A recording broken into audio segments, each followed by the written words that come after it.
हे very good morning friends. आणि guys मला तुम्हाला आज सांगायचं आहे की guys save and then spend. पहिलं सेव्ह करा आणि नंतर स्पेंड करा. आणि it is any time better than spend आणि देन सर्च फॉर मनी.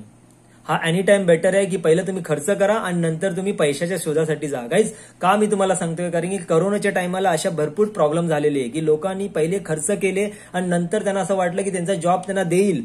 पण करोनाच्या टायमाला काही जणांचे कितीतरी जॉबचे प्रॉब्लेम झाले. फ्युचर हा अनप्रेडिक्टेबल आहे गाईज.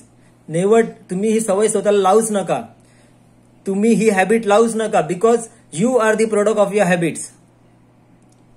तर नेहमी save and then spend is any time better than spend and then search for the money. तर गाईज तुम्ही ह्याचा शिकार बनू नका. ठीक आहे. आय होप हा खूप मोठा कॉन्सेप्ट आहे. मी ह्याच्यावरती 1 तास पण बोलू शकतो. ठीक आहे. So I hope. Thank you very good very much आणि have a great day. Bye.